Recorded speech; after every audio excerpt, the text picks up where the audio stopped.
Here it is, people. We seen him with his son as he went through the ocean with Astrid as they're all grown up. He's bearded up. He's fucking... Ooh, that beard. He's a thick bearded man. He's like his papa. He's got 2 little cute kids, and they're sailing, and they said, no, don't, like, we're gonna go find this dragon. I want to show my children what my stories that I've always told them are, what it means to be from Burke, you know what I mean, what it means to be my offspring and what I did in my life. And here's the dragon. Here's my dragon, Toothless, that we all grown to love, and that we've also grown a part of in this time that, you know, we were allowed to be kings, be a queen, rule and have children, and be away from this. Children, here's my story. How amazing. Dude, you could start so off, good. you could start off How to Train Your Dragon 1 with the end of How to Train Your Dragon 3. You could start it off by them sailing, him seeing the dragon coming on, the kids seeing him, and then be like, this is my story. And then boom, it starts off How to Train Your Dragon 1. You know what I mean? That would be like, I didn't expect that at all. And that's what made me love this ending. Is I was just like, all right, if the movie's gonna end, it's gonna be a happy ending, blah blah blah.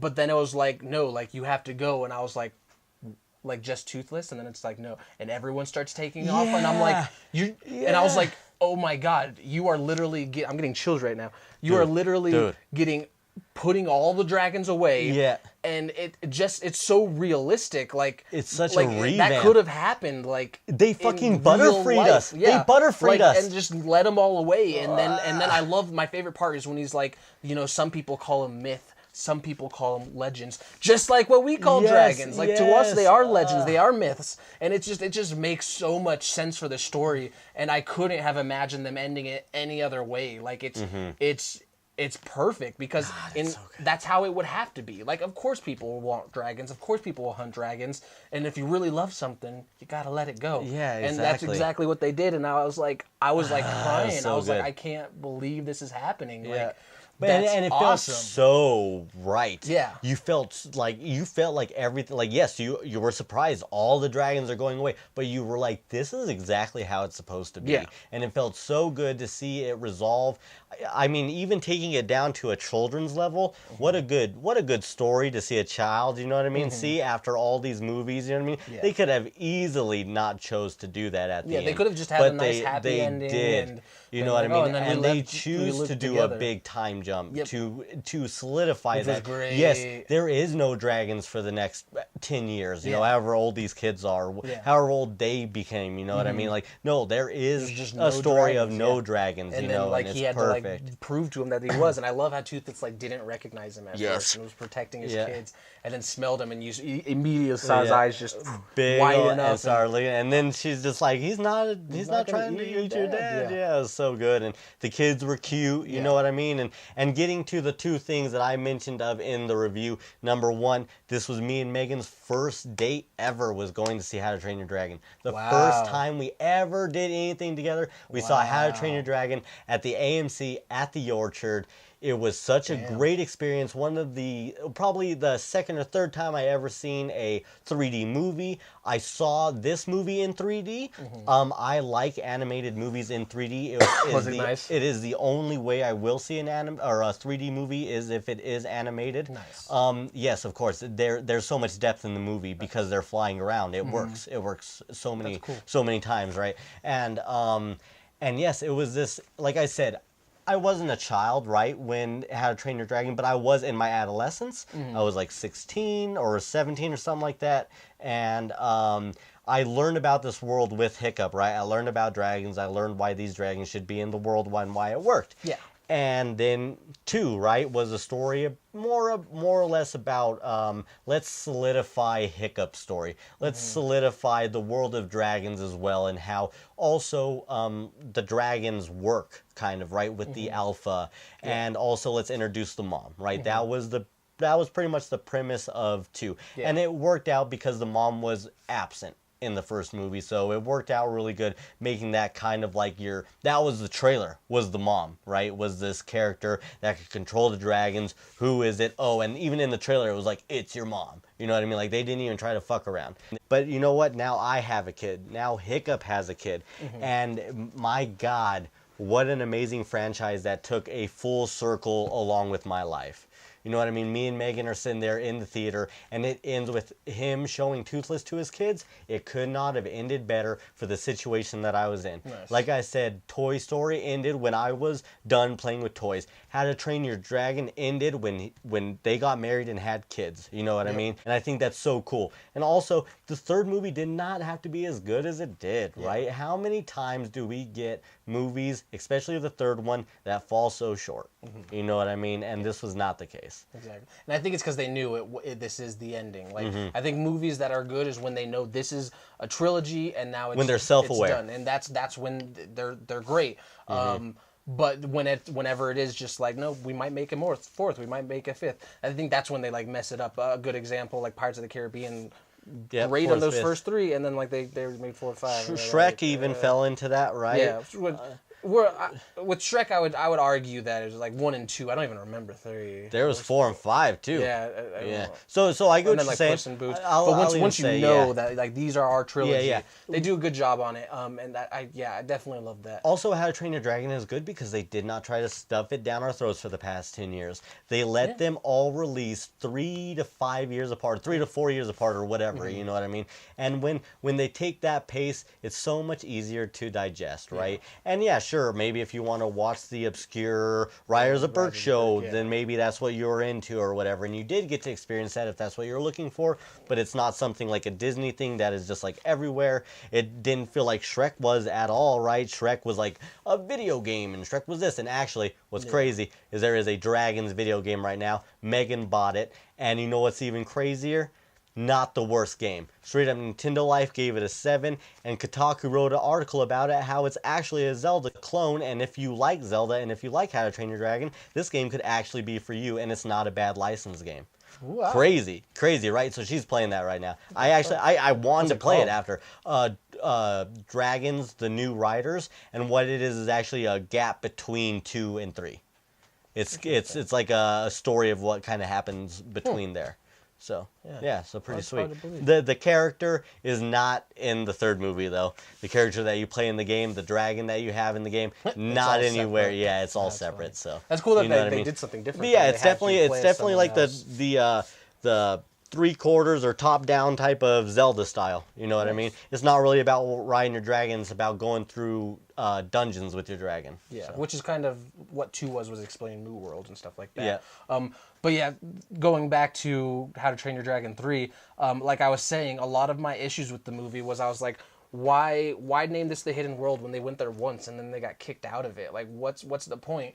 Oh, they named it Hidden World because all the dragons are going to go back to the Hidden World and go away from humans. Yeah. And I was like, okay, now it makes sense. And then also they kept kind of hinting at like, you don't need Toothless, you can be better at yourself. But then like 5 minutes later, he's with Toothless again. I'm like, what? That makes no sense. And then no, the point of that is, and I couldn't say it earlier, was it's because you're losing Toothless basically for good. Like that's the whole point of it. Yeah. Which I did not expect in the end. I didn't expect that. But I mean, it made sense. So much sense. You guys will be running forever. There's no place you can go to hide from people that want your dragons. And as you can tell, you are not welcome in the Hidden World. Like, exactly. That's not for you.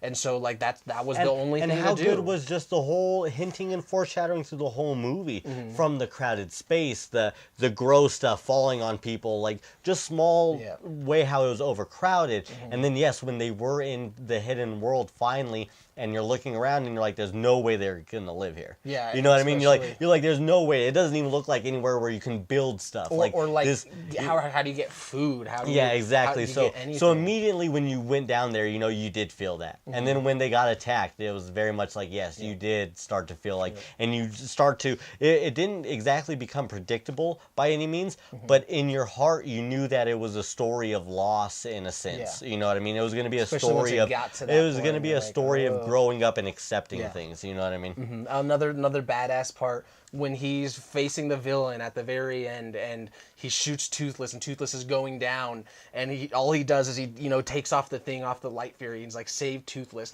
That part made me go, God. oh my gosh, and he's just falling. Thank God. And you're just like, no. I don't know how we didn't. Oh God. And it was slow motion. Talk and about the best part that we can mention in the spoiler cast, Yeah. right? When he was, because I didn't expect that at all. Yeah, and it I was just like, oh, save he him. was like, this was my plan.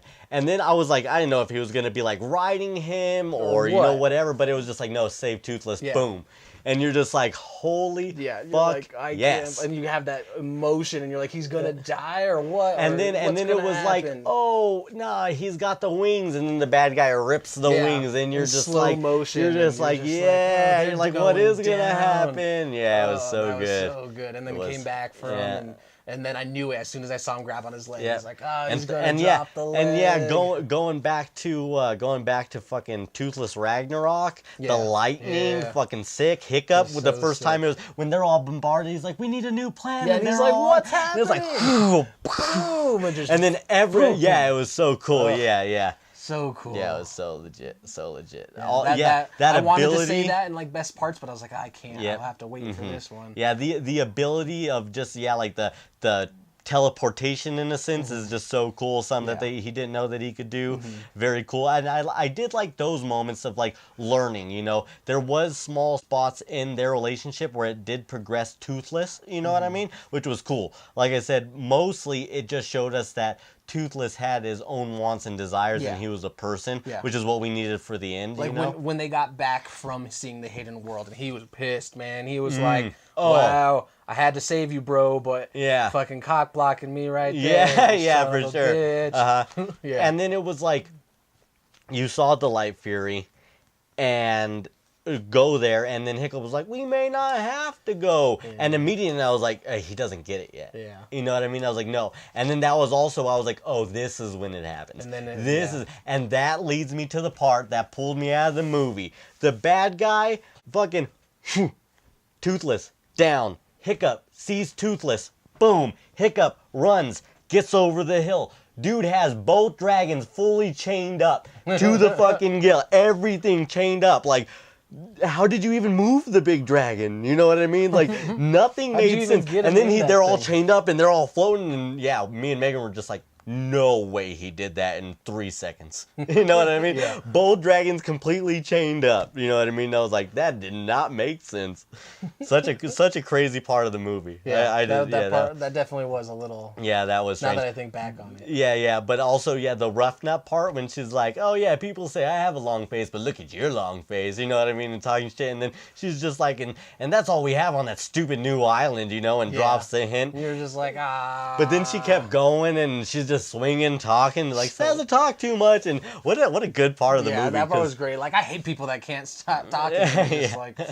Like the fact that he was actually getting to her, I was like, this is perfect. But then I hated when it was like, he's totally using her, and he's like, go, just go.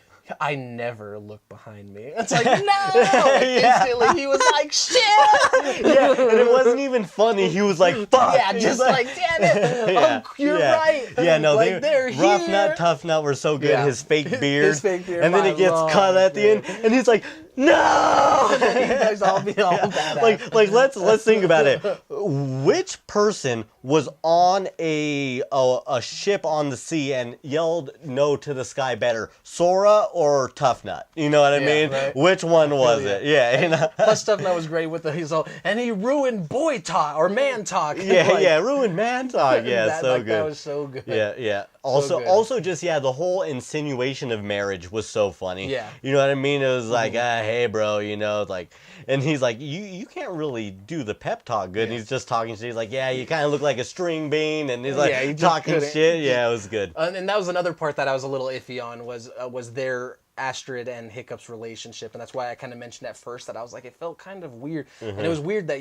she he's king, obviously she'll be queen, but like she seemed like she didn't want to be married, and he was kind of like, it seemed like he did. That chemistry felt off to me. Yeah, that was a little And it was strange. like his mom that was kind of pushing it towards him. Well, here's the thing. I feel like that's when it finally clicked for me. was when she's just like, well, why don't you show him? You know, like that was like kind of the main purpose of the mom in the movie, other than going back to find that they're getting followed.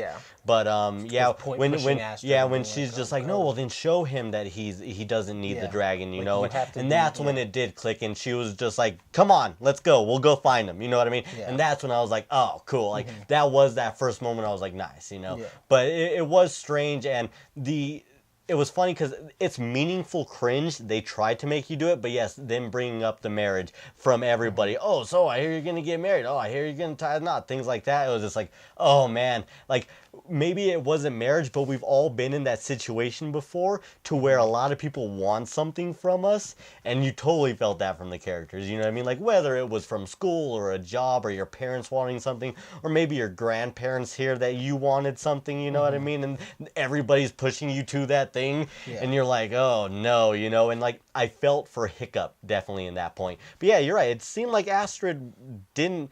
It seemed like they weren't prepared to be king and queen at all. Yeah, or like they were, I don't know, something about it just was off. It was nice when they were together. And like, Hiccup like was definitely a better king, I feel like. I feel like he definitely wanted to be that person. And I think Astrid, like when she slammed the fucking axe on, like listen to him, you know what I mean? They built that up. But yeah, at the beginning of the movie, it was just like, oh, they're not king and queen. Oh, well, I guess he's a king, and I guess people expect stuff from him, and I guess they do have to get married. Do you know what I mean? Like it was a little odd. It definitely felt like there wasn't a leader at the beginning of the movie. Yeah. You know what I mean? Like when they're walking through and everybody's celebrating and eating, and then he says, "Oh, well, you guys got to get married," and it was like, "Oh, I guess Hiccup is the leader." Yeah. You know what I mean? It was kind of like even after the fight was cool and everything, but you're like, I guess, okay, I didn't really realize that.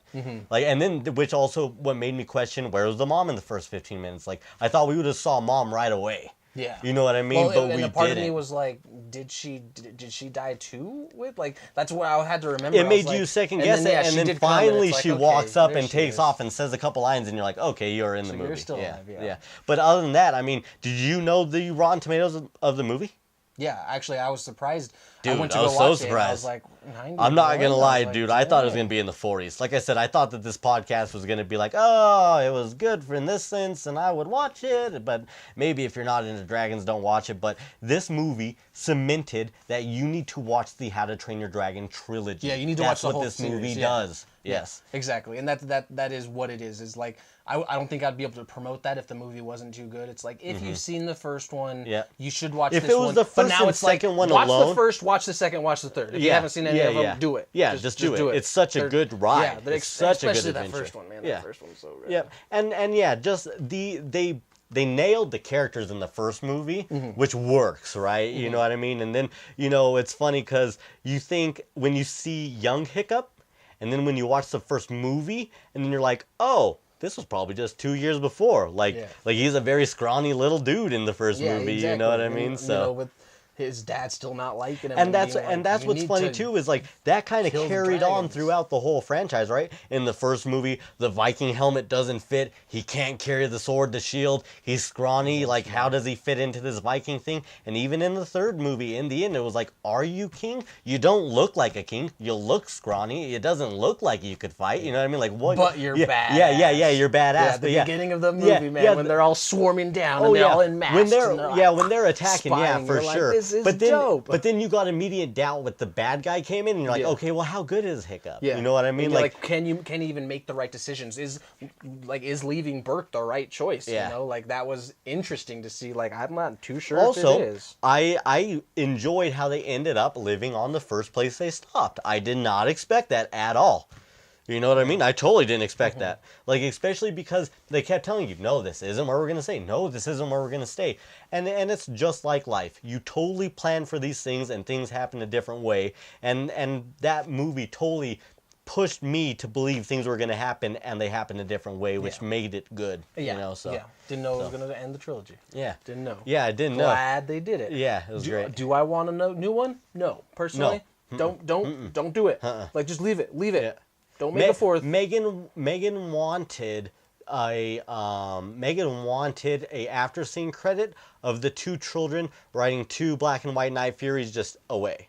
Yeah, see, and would that have been fine? Yeah, would it have insinuated that more they're that a gonna movie do is more coming? and that we're gonna Yeah, have a new and movie, I think that and that's it's gonna why they be... didn't do that. You know what I mean? That's why there was no after scene after the credits. You know what I mean? There was no post-credit scene. They're like, no, this is it. Yeah. You know what I mean? And I think I had to Google. I was like, is there a post credits? Because I was like, is this? But I think they just need to like let it be. Yeah. Like I'm sure one day, because if they do make a new one, it's gonna be like a new main character. It's gonna be younger Night Furies, and it's gonna be, I just please don't do it. Just I don't want it. Don't do it. Yeah, it'll be interesting.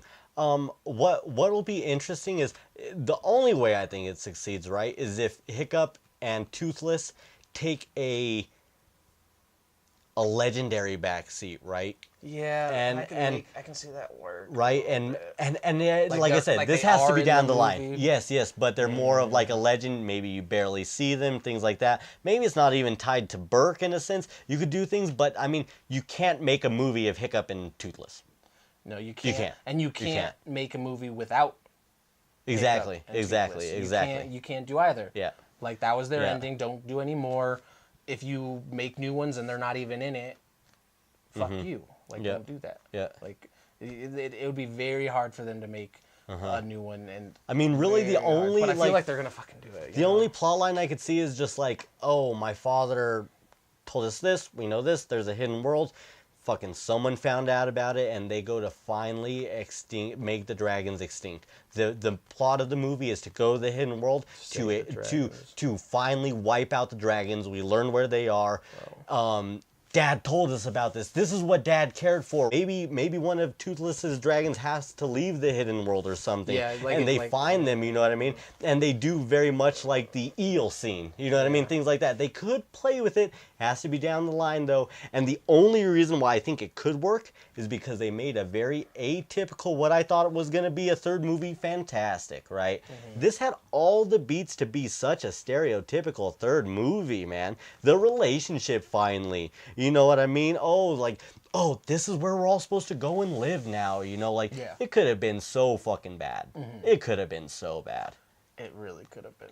Like, it wasn't. Yeah, I could go on forever. I could really go on forever. It was such a good movie, and I appreciate it so much. Like I said, it's the movie that cements the trilogy finally. Yep. It's the movie that makes How to Train Your Dragon worth the seat in, like, here's animated movies. You know what I mean? For me, at least. Yeah. And definitely, I think DreamWorks' best work. Yeah, You know easily. what I mean? Hands down. Hands down. Hands down. Also, this movie, best looking animated movie, I think, out there. I mean, I understand that there's a lot of different art styles. Everything looks good, but man, I dig this art style, dude. It's really good. so good. The only movie I'd say I like the art style more for is Moana. I know Moana, the water and stuff in Moana. Moana is so good. Yeah, definitely. And I saw that in theaters, and I was like, that fucking water.